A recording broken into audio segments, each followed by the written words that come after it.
Jessie, Naylor on the channel today. We're going to talk about how the 49ers stopped Dak Prescott and much more on the show today. Stay tuned. Let's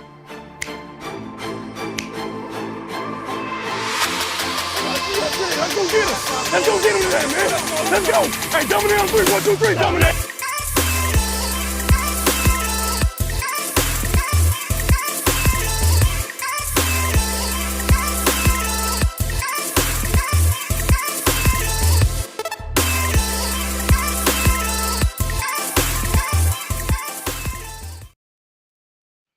What's going on, everybody? Welcome back to another live show. I'm here with Jessie Naylor, obviously of Last Second Sports. Jessie, how are you doing today, man?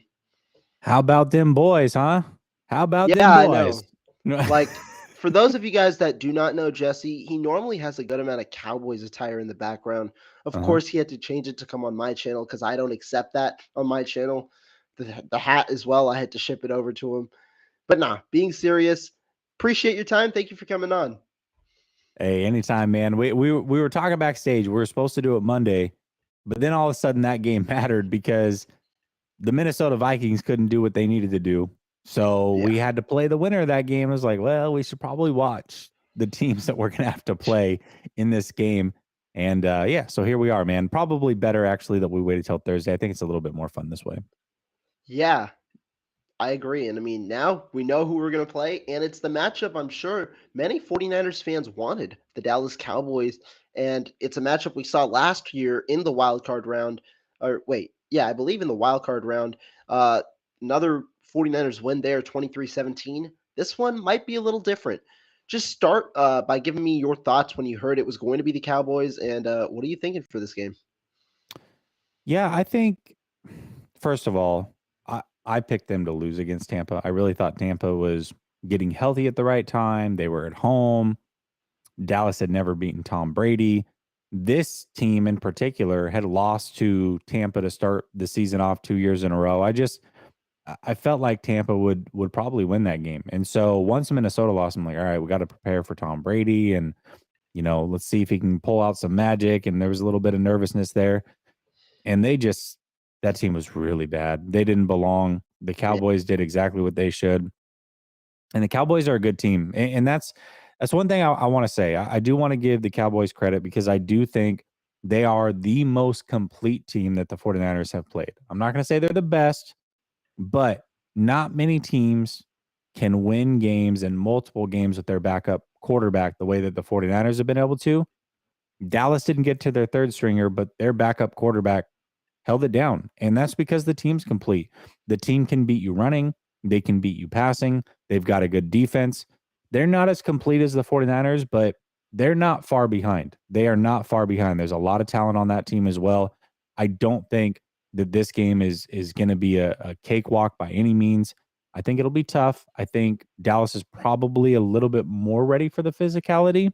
We'll see how ready, but I think this game's going to be a good one, a throwback, a classic for sure. Yeah, no, I think so too. It's going to be a fun matchup, and obviously there's a good amount of history between these two teams, both recently and in the past, and so it's going to be a fun matchup. Clearly, the ticket sales have shown that the matchup is a big one. The tickets have jumped up significantly in price. I think the average cost for a ticket, when factoring in everything, is like over $1,000. It's like $1,300. So it's going to be a very fun game overall. And let's get into it about the matchup itself, because the 49ers and the Cowboys, I think you could say that both have improved in a way this year. And before we talk about this specific matchup, I want to backtrack, talk about the matchup we just had, because the 49ers had a pretty dominant performance, a 41-23 win. But we do want to isolate where they could have improved. So what are kind of the areas that you thought the 49ers struggled with versus Seattle? Yeah. First of all, I think a lot of it was a little bit overblown. I know that at halftime they were down by 1. Jimmy Ward, I mean, terrible penalty to make that happen. But the 49ers weren't playing great on either side of the ball, and they still really realistically should have had a lead going into halftime. They should have been up 16-14. I think that game was as much of a product as playing Seattle for a third time and them just kind of being used to the 49ers physicality, knowing what to expect, seeing it for a third time. I think a lot of it had to do with that. And when you really break down the game, it was one quarter. It was the second quarter. 49ers were better for 3 quarters, but that one quarter, Seattle did their thing and it made it closer than what it should have been. I think looking at that game for me, overall you would hope the defense would have suffocated them a little bit more, a little bit quicker. And it was still even dicey at the beginning of the third quarter before that strip sack. So it took a little bit. It took a little bit for this team to get on track. It took a minute for Purdy to get going. It took a minute for the defense to get going. So I would say start faster. I mean, that's definitely got to happen. But overall, when you really break down the game, I don't think there was really anything that was super alarming, at least from my standpoint, other than start a little bit faster. And when you know you're the better team, end it earlier. That's what I would say. But I don't think there's anything to be super scared of from that game. I really do think a lot of it is a product of a division opponent, third time seeing them. You got to expect their best in that scenario. Yeah, I think that that's the case, right? Obviously, the 49ers Seahawks have played a good amount this year. The last game was a little closer than the first game, but the 49ers have fairly been dominant in all three performances. It's been out of hand for the majority of the game. Obviously, in the last one in week 15, Seattle pulled through with 3 minutes left, but the 49ers shut it out. And before that, it was 28-7. So they had majority of the season against the Seahawks. When you talk about the struggles, yeah, there were some things in the first half, but really, I don't think that anything wasn't fixable when you talk about it. Brock Purdy, his performance, playoff jitters. He had him. He knows it. Kyle Shanahan knew it. Everybody knew it in the beginning. But the good thing, the one thing we've seen with Kyle Shanahan has been he has altered what his game plan would be when his quarterback has faltered in the playoffs. And this time that wasn't the case. He went to Brock Purdy 19 times in the first half. Purdy completed 9 of those passes, but he continued to dial up shot plays, taking advantage of a Seattle defense trying to stop the run and really try to play to that strength and instill that confidence in Purdy. Purdy responded in the second half with a 9 of 11 performance, 175 yards, a dominant performance in the second half because he was able to relax after that first half. But it's cool to see Kyle Shanahan stick with his quarterback, have the confidence in it after not necessarily having. I'm not saying Kyle Shanahan shouldn't have done it before with Jimmy Garoppolo, but it's cool to see that he had that confidence and that confidence paid off in the second half. And one other thing I want to point out, a lot of people worrying about the 49ers not running the football in the first half. I don't think I had a problem with the way Kyle Shanahan called that game in the first half. And you saw what he did when the Seattle Seahawks adjusted to the amount of time San Francisco passed. They ran the ball a significant amount in the second half. Yeah, absolutely they did. And it seems like it's interesting because you look at the San Francisco 49ers, you have the number one defense, so many studs on that side of the ball, but really this team is starting to become an offensive driven team. It's you're starting to see the passing of the torch from the defense to the offense. Really the offense is more talented when you look at it. I mean, there's many more all pros on that side of the ball than there is the defensive side. I think now that they have a quarterback that they feel like can at least do a little something extra than what Jimmy gave us, I think it's just enough for this offense to really tick. You add in CMC, it's like I said, it's crazy to say it with the number one defense, but I think this is an offensive team. I think it's an offensive driven team, and that's not something we've been able to say in the Shanahan era, in my opinion. Yeah, I agree. And really, this is the first time in his career where Kyle Shanahan has been tested a lot because you lost your offensive coordinator. The offense went down to his third string quarterback. You're not expected to succeed under these conditions. But Kyle Shanahan has done a good job. And I got to ask you because this talk has formulated on Twitter a good amount. So much, yeah. So much this week out of nowhere after both sides had pretty solid performances. Do you think that Kyle Shanahan, like, here's what I'll say. Kyle Shanahan, 10 of Brock Purdy's 30 throws against Seattle were deemed wide open by next gen stats. do you think that Kyle Shanahan is he the guy, or is Brock Purdy also a part of the reasoning? Or is Kyle kind of helping Brock out, or is Brock kind of helping Kyle out? What do you kind of think? What do you take away from it? Can I say both? Because I think Yeah. it's both. And here's what I mean by this. I think Kyle, with these weapons, any quarterback is going to be elevated. No matter what, they're automatically going to be elevated. You're going to get the best of that quarterback with Kyle Shanahan drawing plays in these offensive weapons. I don't think there's any denying that. However, it is also possible that the quarterback can elevate to another level. So I'll give you an example. If you threw Nick Mullins in this offense, you're going to get the best version of Nick Mullins, but there's a ceiling there. There's only so much he's going to be able to do. Well, Jimmy Garoppolo is going to bring it to another level above a Nick Mullins, but Brock Purdy's bringing it another level past Jimmy Garoppolo. So I think that it's both. If the comparison is what Jimmy could do in this offense, I think Kyle elevated Jimmy. He's elevating Brock, but Brock is elevating the offense in a way that Jimmy couldn't. So I really do think that it's both. And it definitely, like when you look at it long term, these are questions that I have. How much of it's Brock? How much of it is it Kyle? We know that Brock's elevating it, but is it enough for him to be the starter forever? I think these are long-term questions that we will eventually get answers to. But for right now, what I do know is this team is better with Purdy than it was with Garoppolo. And that just might be enough to win a Super Bowl this year. And we can worry about the future a little bit later. I think that that's the best way to put it, because here's what I said on the topic. Kyle Shanahan has certainly elevated Brock Purdy's play, because I mean the weapons have as well. That's what you're going to expect from this team. For sure. You've seen it with the amount of open throws that Kyle Shanahan has schemed. He's really been in his bag as of late. However, we've also seen what that Kyle Shanahan has done this with other quarterbacks, and other quarterbacks have not had the same results. They've struggled sometimes to hit those open throws or to make that read to go through their progressions and do things like that. And they've also struggled to extend plays, especially Garoppolo after the ACL surgery. They've struggled to extend plays. Brock Purdy has done a combination of all three, and that has led to some of the success. So, yes, he has elevated the offense because of the added ability that he's had in addition to what the other quarterbacks have shown before. But I don't think it's right necessarily to demean either of their performances because both are contributing well to the offense. It's fair to say Kyle Shanahan is doing a phenomenal job thus far, and it's also fair to say Brock Purdy is executing the offense at a level that no other 49er quarterback has done in the past.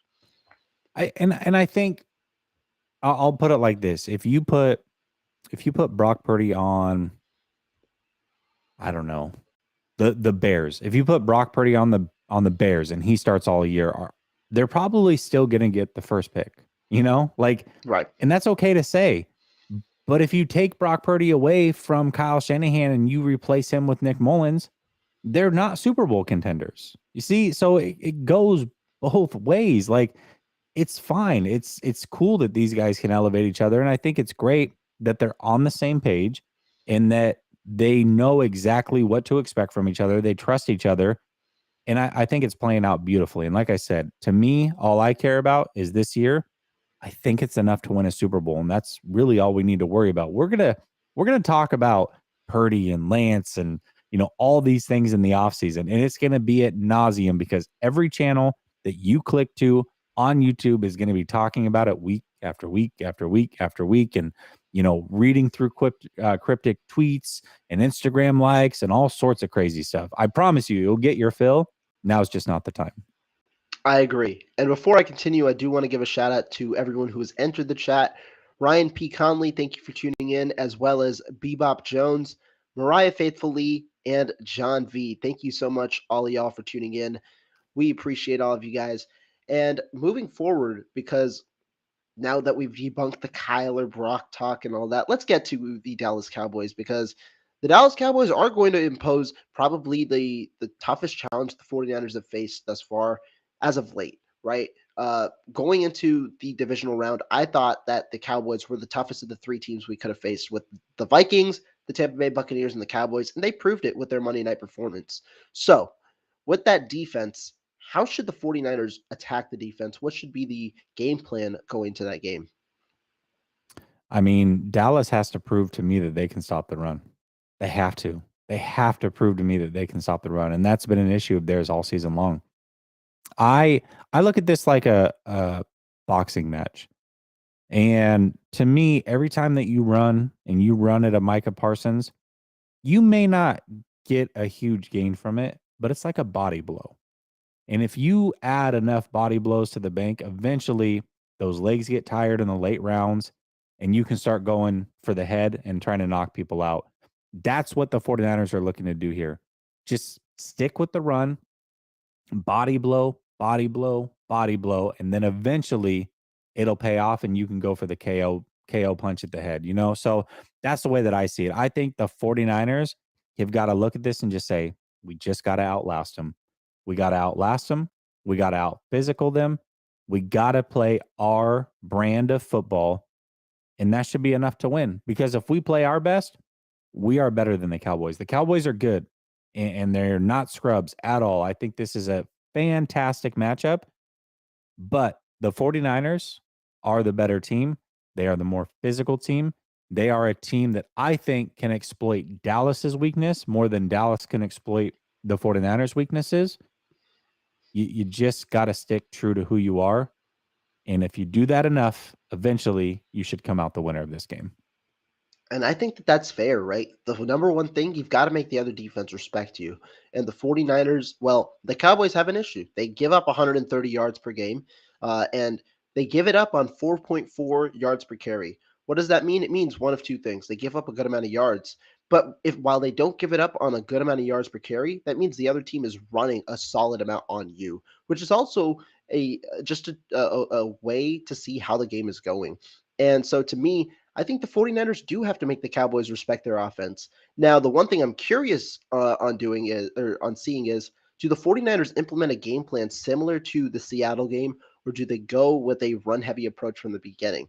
Because the 49ers faced a Seattle defense that was porous against the run as well, but they chose to try and stretch it out because Seattle chose to sell out against the run instead of looking to defend a balanced approach. And so Brock Purdy threw 19 times. The 49ers ran just 10 times. Will the 49ers do something similar in the first half to try and get Dallas to back off the run before imposing their physicality and their will? That could happen. Now, I don't know if I'd expect the amount of deep shots again, trying to test Dallas deep that way, or the yards after the catch to try continuing imposing that physicality early on in the game where it would be similar to the run game. That's the question I want to see. But I do think that that run has to be respected, especially the outside zone, because I think Dallas and Micah Parsons and their outside linebackers, that's where I think they got to worry more in the run game because the linebackers have been solid. But when you get to the outside zone with the way the 49ers are able to block, those explosive plays really lead that offense. 49ers not necessarily the best in run after run after run, but they can create explosive plays, and that's been their bread and butter, especially to the outside zone. Yeah, and I think the 49ers can mimic what they did last week, but do it in a slightly different way. So I think for me, I would prefer that the run game dominates in the first half because, like I said, I want to cash in on those body blows. However, what I would not be surprised of and what I would do if I was running the offense is I'd go play action deep shot twice to start the game. Not just the first play. I'm going to try it again if I fail. And my goal is to let them know, like, hey, we're not just going to run. And I think Dallas, you don't have to establish the run to get the respect of the defense that the run's coming. I think they're going to be amped up. They're going to be ready for a physical fight, and they're going to be looking to stop the run. Like, hey, if we can stop their run game early and show them that we're not here for play, then maybe they'll respect us physically. And I think that you might be able to get that defense to suck up enough to where you can score a deep shot early. And if you do it twice and not once to start the game, okay, you know what? They may not fall for it the first play. Teams do this. There's no way that they're thinking this is going to happen twice to start the game. I would take those deep shots twice to start, see what you can get with it. And then from there, I think that's enough to where it's like, okay, shoot, they can pass or they're willing to pass off of this. If you complete one, then it's even worse. You're even more in their head. And then from there, you can just run run, run, finish the first half, and then start cashing in again in the second half. Yeah, to me, I agree. You don't necessarily need to run the football to establish the run. In Mm-hmm. fact, many offensive coordinators and many players say the saying, you establish the run by setting up with the passing game. You use the pass to set up the run. Why? Because by setting up the run with the passing game, you're forcing them to respect your passing game. Because what did Kyle Shanahan do last game? He continued to exploit the Seahawks single high coverage by having the deep post route, and then the dig route. That really it's a two-man read. You either read the intermediate part of the field because you exploit those linebackers; they're not dropping back into coverage enough, or you take the deep shot. And that happened time and time again. Now, Brock Purdy obviously didn't execute to the highest level in the first half, but when you saw the execution in the second half, you saw the success the 49ers had. And when you balance that level of play with running the football as well, it's hard because the defense doesn't know how to adjust necessarily. You don't know which one to stop. And that's how the 49ers should approach this game. Not necessarily they have to be similar to the Seattle game, but you can utilize the run more in the first half as well. But you need to keep that balanced approach, keep Dallas on their toes so that you're not predictable enough offensively. Yeah, 100%. And like I said, the running game's already established. Like you don't have to run a single play for them to know that you want to run the ball and you can run the ball. It's already respected. It's built in. The cachet is there. So why not take a shot or two early? See if you can. I mean, because imagine that you score in one of those first two plays. Just the letdown that possibly could come throughout that team. Because one thing I will tell you, it's very obvious to me that Dallas has been wanting this matchup for the last year. It's been Probably, yeah. It's been a nightmare to them. It's something that they've been waiting for. It's something they're amped up for. It's like, okay, we weren't ready for it last year. We know what to expect this year. We got you. We got you. And this is a game that they wanted at some point. I do believe that.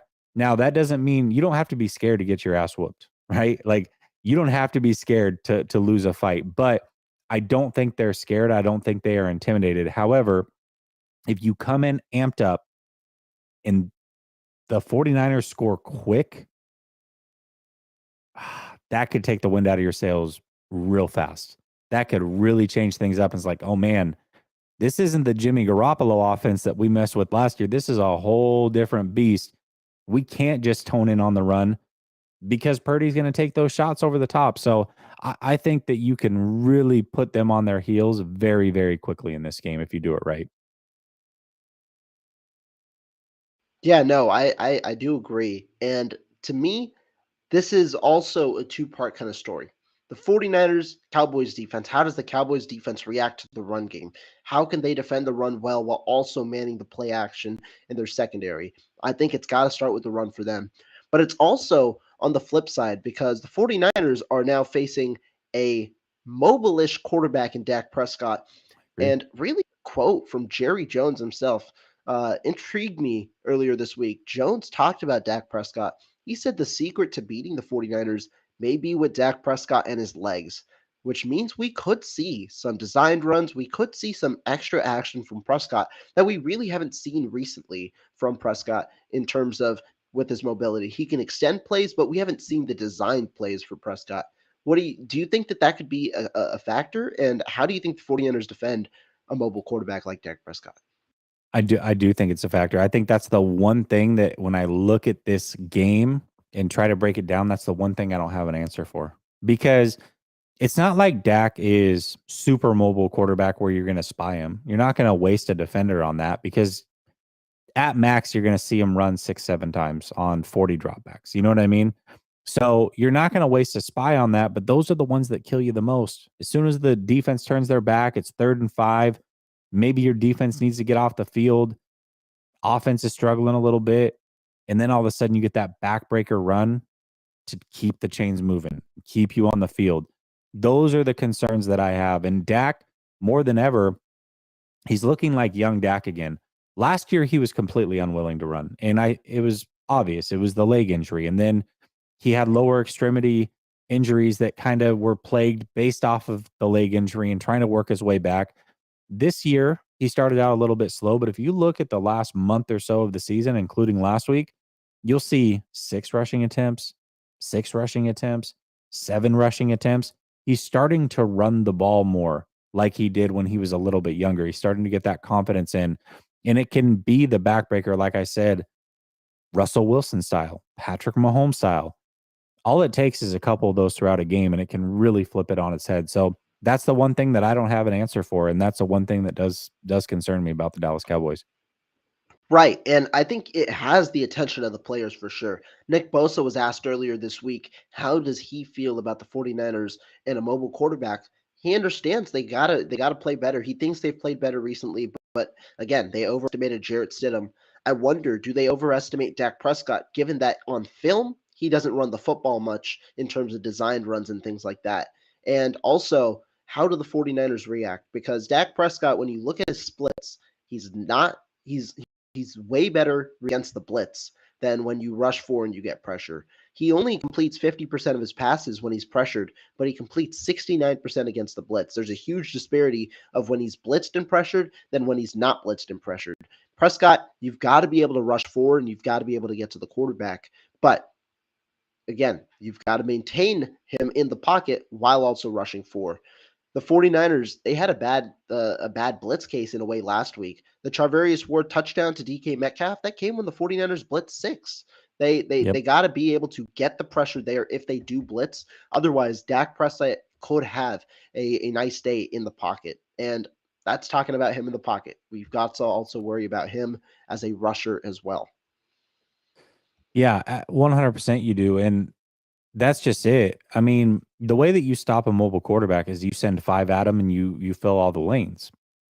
But you're taking an extra defender off the field as far as the passing game goes, and Dak's good enough to beat you with his arm too. So it's a conundrum that you're in. I don't know. I don't know how they handle it. I really don't, because Dak, he does. He has his mobility back. He has his legs back. There's a few other things that I think Dallas can do as well that can really cause problems for the 49ers. If I'm Dallas, I'm letting Dak know that he has a green light to run.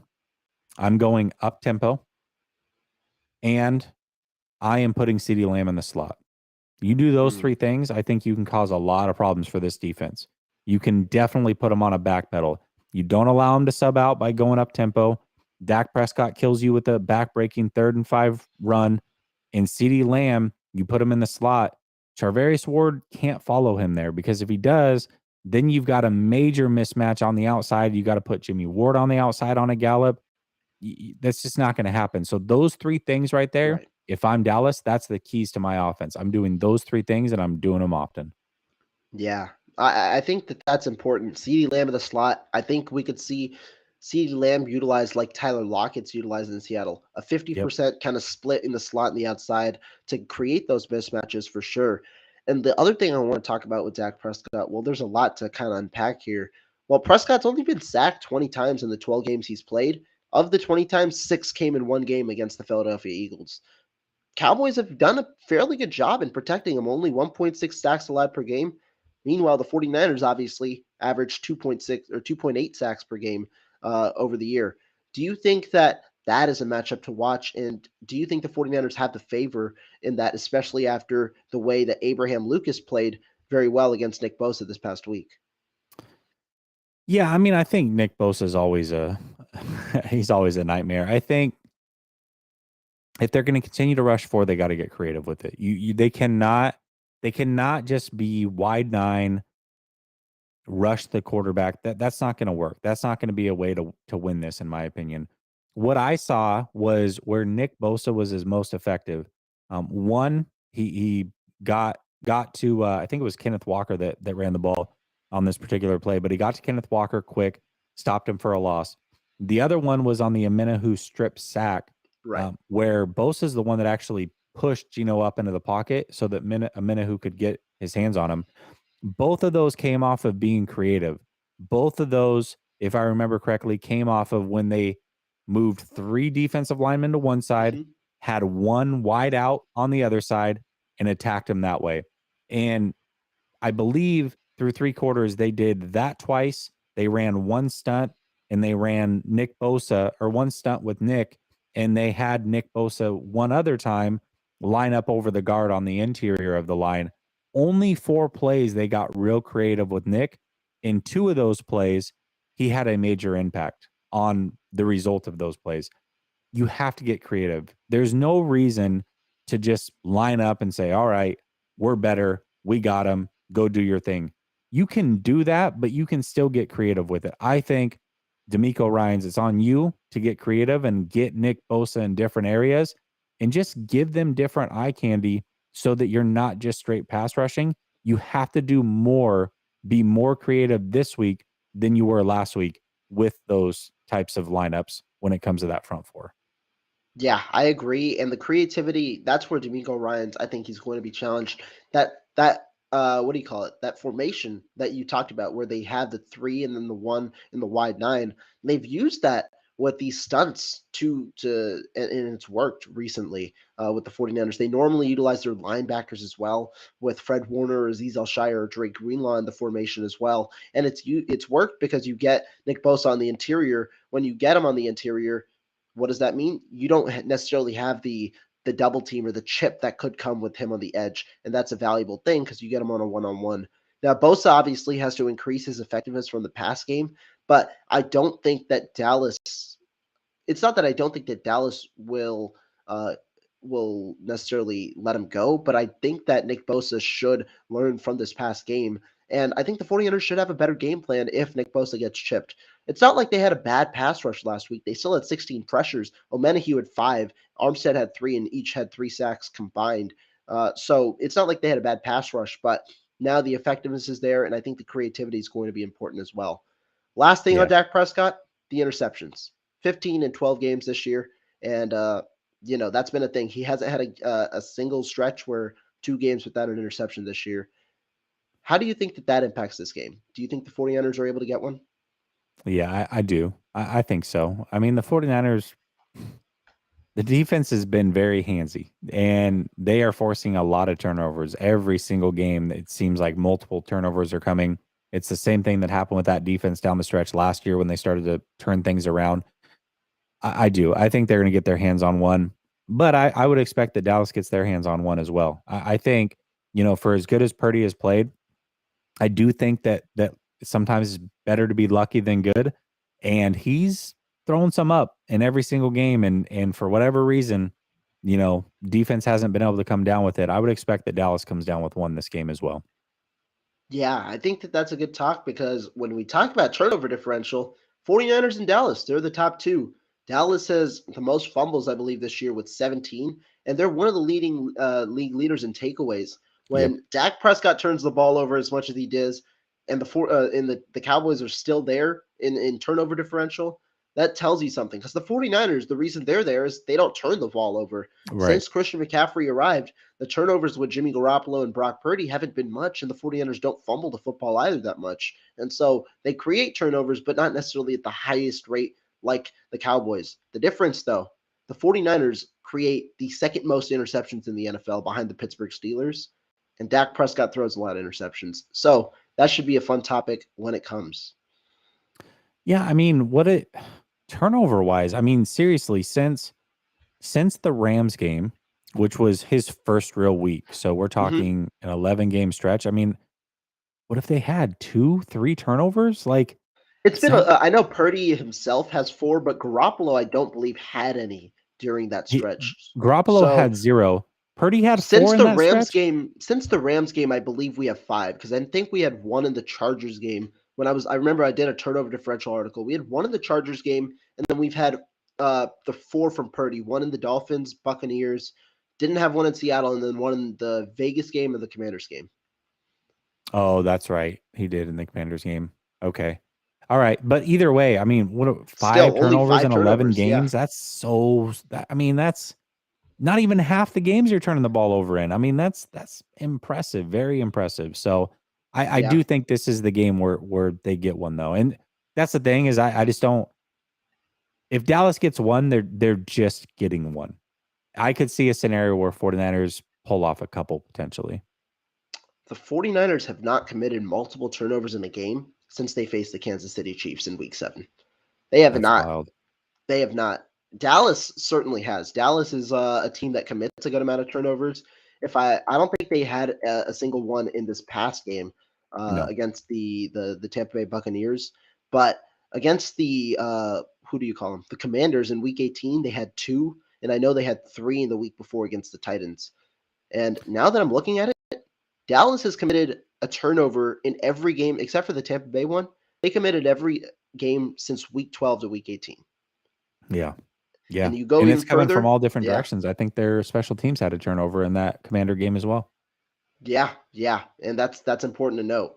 But moving forward, I do want to get your take on the potential X factors. Let's start with the 49ers on both sides. Who do you think the X factors could be for the 49ers?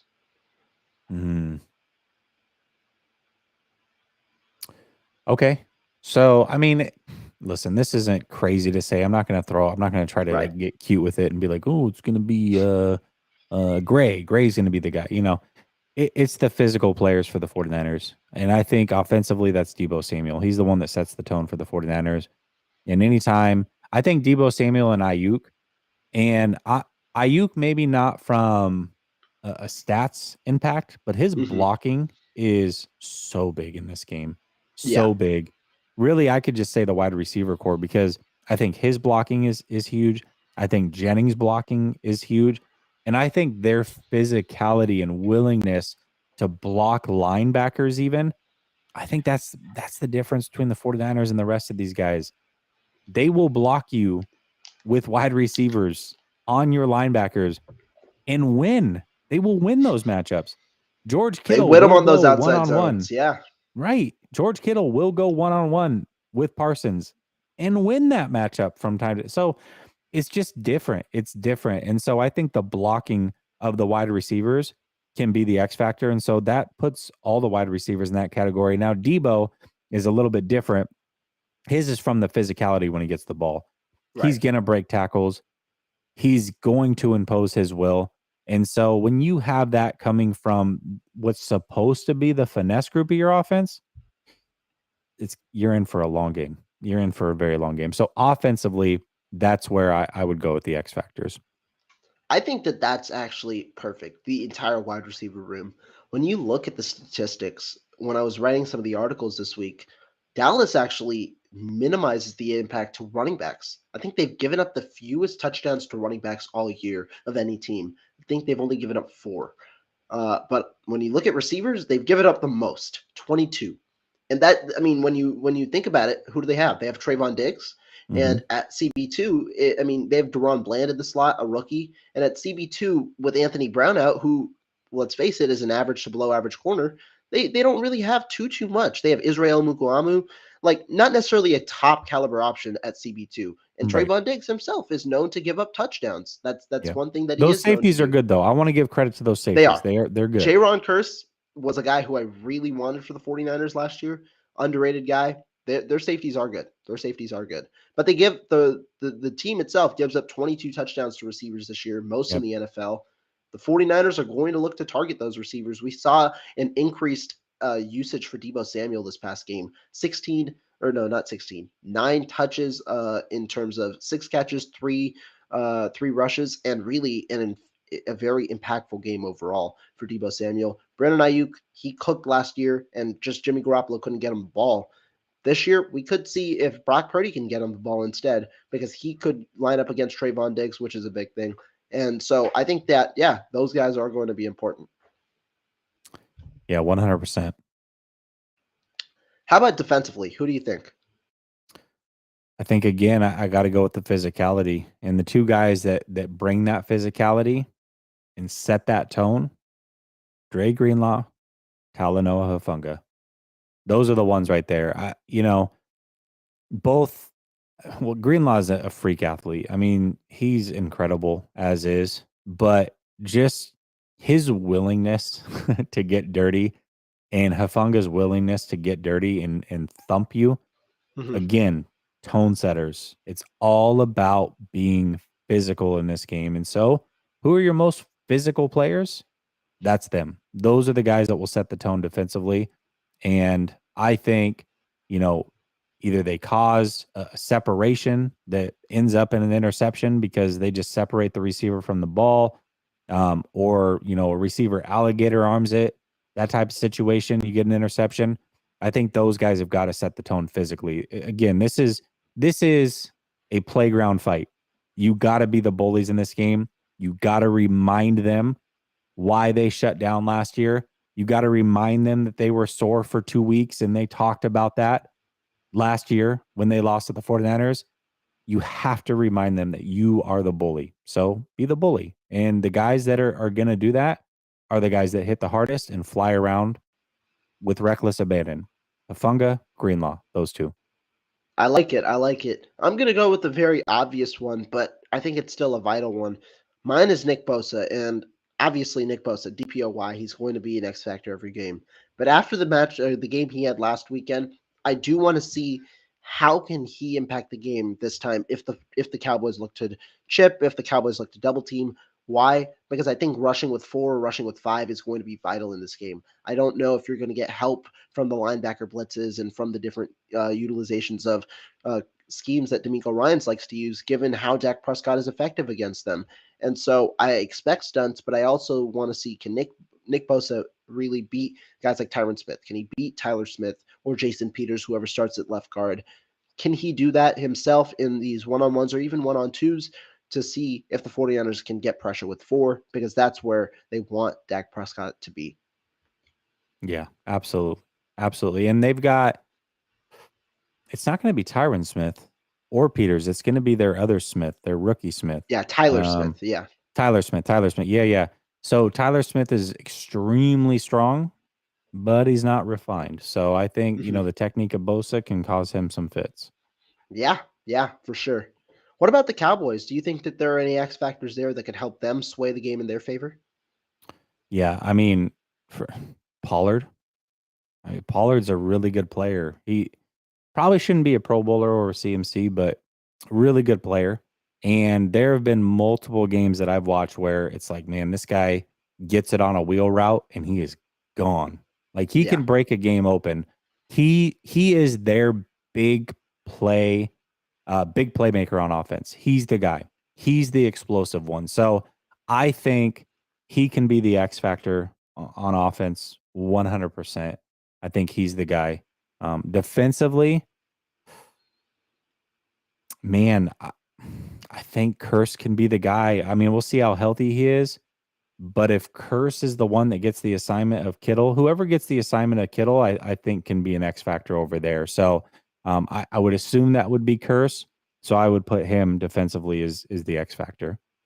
I like both options. I mean, when you talk about Tony Pollard, I think a determining factor for the Cowboys is, can they really develop a running game against the 49ers? Not many teams have done that. And the Seahawks had like an inkling of it with Kenneth Walker. He was there in the first half, and he was able to really operate without a strong offensive line by being patient. But he only had 63 yards and only on 4.2 yards per carry. And the Seahawks, they faded in the second half, especially when they had to revert to a passing attack.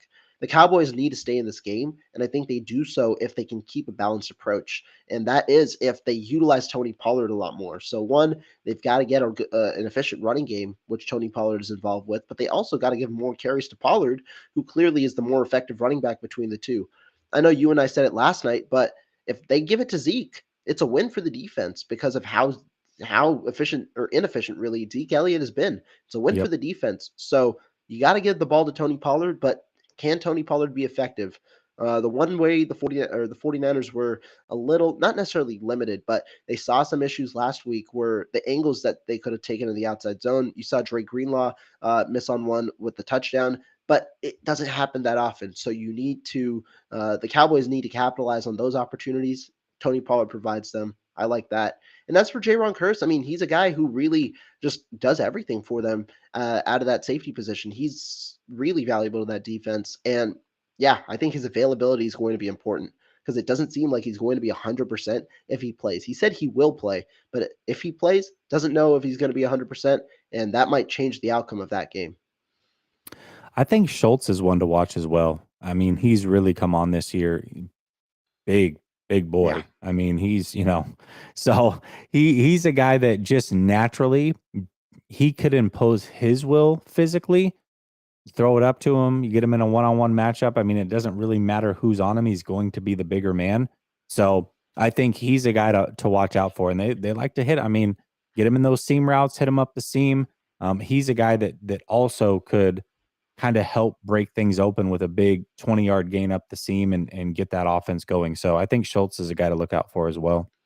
I like it because the combination of Schultz and Lamb in the in the slot and then in the inline tight end position, you're going to force those safeties and linebackers to cover a little more. Jimmy Ward will obviously be there, but you've got to now Schultz on a Fred Warner, or if they play zone more likely, or some more cover three, you're going to have to fill in those gaps where Schultz and CD Lamb are with. If they're lined up together. And so, yeah, that's going to be important. And Schultz had a huge game. He's had multiple touchdown games. He's a red zone threat.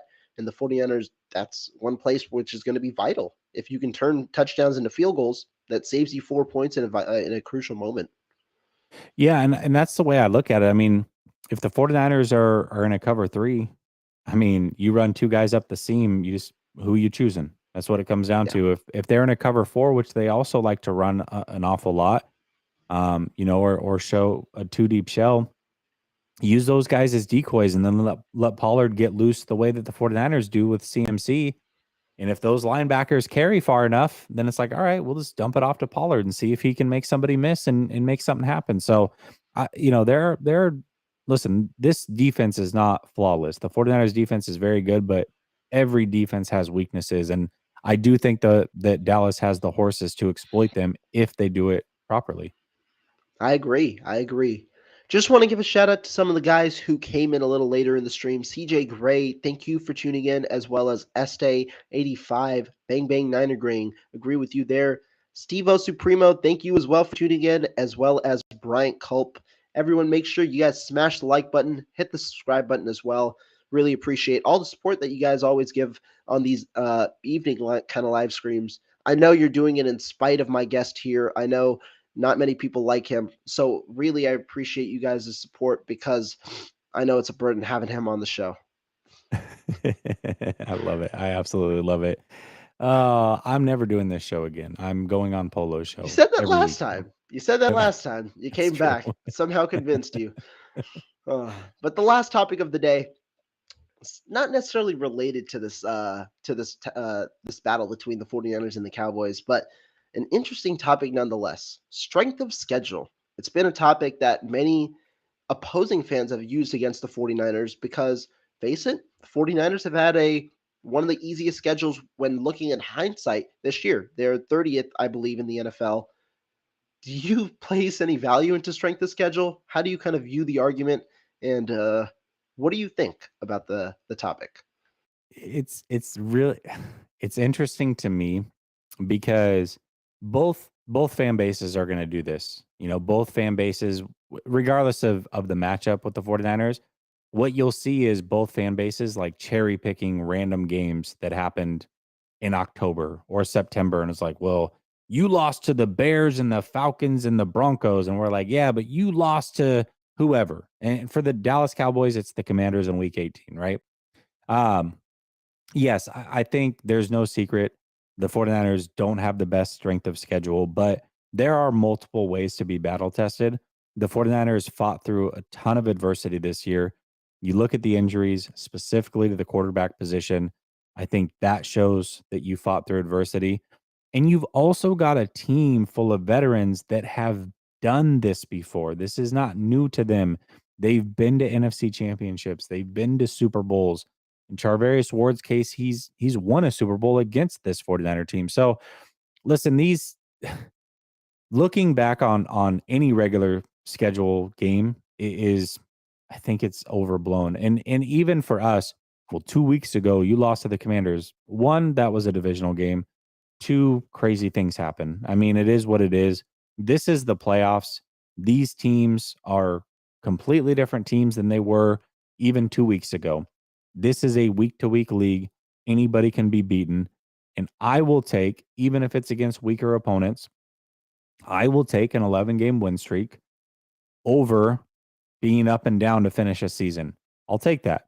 Even if history says it doesn't bode well for you, all you can do is play who's on your schedule. And the 49ers not only beat who was on their schedule, but really since Brock Purdy came in, outside of the one game against the Raiders, they've blown everybody out the way that they should. Good teams beat bad teams, and they do it easily, and the 49ers have done just that. So what else do you expect them to do? Who cares if they lost to the Chiefs in week 5?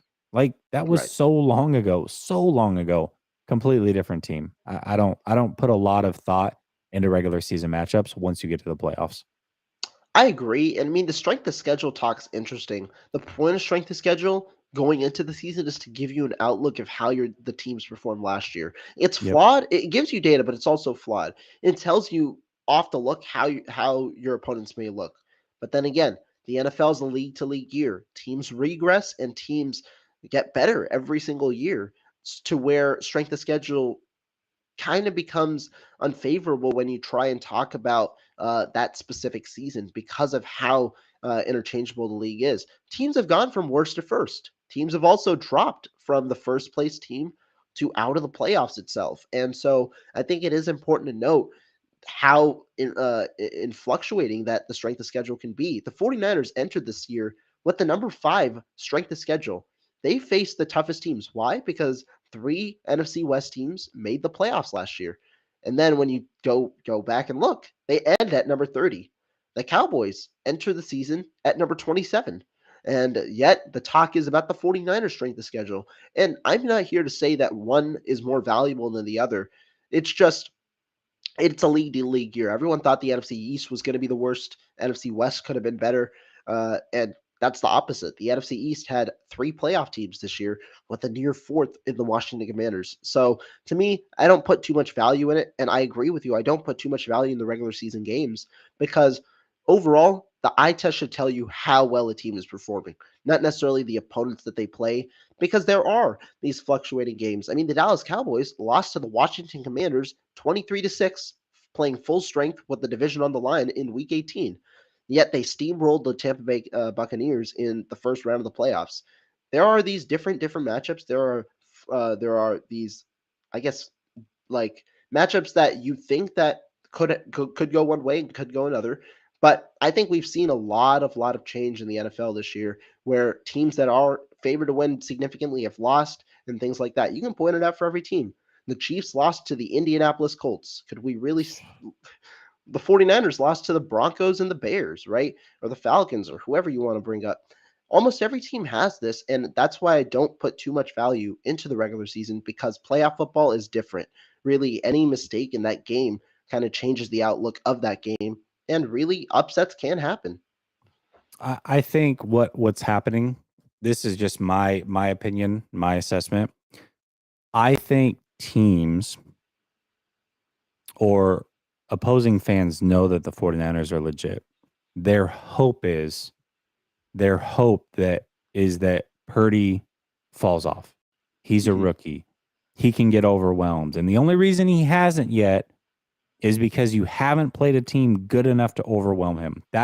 I think that is the thought from opposing teams. So that's their hope. They're hanging on to that, hoping like, okay, Purdy will lose you a game if you get the right opponent in front of you enough to expose him. We can be the team to expose him. I don't think they really understand that Shanahan's going to scheme it up great. The weapons are phenomenal. And the one thing, I mean, Purdy has his flaws, and I've talked about those flaws, but the one thing that is not a flaw for Purdy, and one thing that he has had ever since I started to like him 2 years ago, he's about as mentally tough as they come. And even if he throws a pick early or even too early, I really do not believe that he is the type to mentally unravel the way that other quarterbacks and especially rookie quarterbacks could in that situation. I don't think they understand how mentally tough he is. And that goes a long way. So, yes, I think that this is his toughest matchup. May not be the best defense, but it is a defense that can force turnovers and does it at a very high clip. And it's an offense that can put up points. And it's going to get even harder You play Philly next week. That's a tougher test. You play the Chiefs in the Super Bowl. So there's steps to this, and I do think that at this point, this is his toughest matchup and his toughest test. But I don't think he has to ace it in order to pass the test. He can come in and have a C+ game, much like Jimmy Garoppolo had last year, and that's enough to win because this team is just that damn good. So unless all of a sudden Purdy just forgets how to play the position, mentally unravels, is throwing picks left and right, loses all of his mojo, that's the only way that you're winning this game because of a Brock Purdy mistake. You may find another way to win it, but it's not going to be because of Purdy. I really don't believe that. Yeah, I mean, you got to just remember, Brock Purdy is what Kyle Shanahan wants out of his quarterback position at the moment. He just wants his quarterback to be aggressive and hit the throws that he puts on field. Brock Purdy is just running the offense the way Kyle Shanahan wants. It's not too much. I'm not going to say it's not too much freedom because I disagree. But the quarterback has a direct role in the offense, and Purdy is doing his role. He's admitted it in press conferences. He says, Kyle schemes up the offense. I'm just running the offense the way Kyle wants it because that's the way that you want to do it. And that's why to bet against Brock Purdy in a way is to bet against Kyle Shanahan. Sure, he has his flaws, but at the moment, that's why a lot of the NFL national analysts, a lot of the pundits are rolling with the 49ers at the moment, despite how good the Cowboys can be, despite how good other teams can be, and despite the way the 49ers started this season.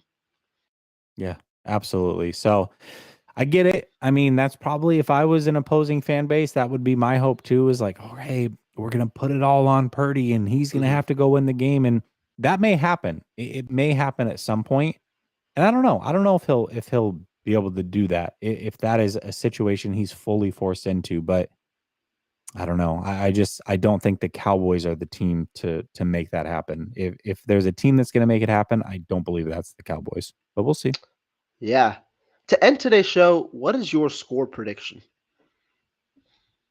27-20 49ers. I think, but again, both these offenses can be explosive.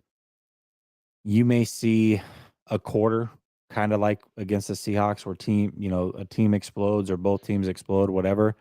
I think ultimately both these teams are held under 30. I do. I think this is the first game. I guess that'll be the next thing is like, well, he wasn't held under 30 as a starting quarterback until he faced a good defense. And so that's going to be Philly's feather that they put in their cap and think that they can exploit. We can hold him to 23. I don't know. I think this is the first game that Brock Purdy and this offense are held under 30.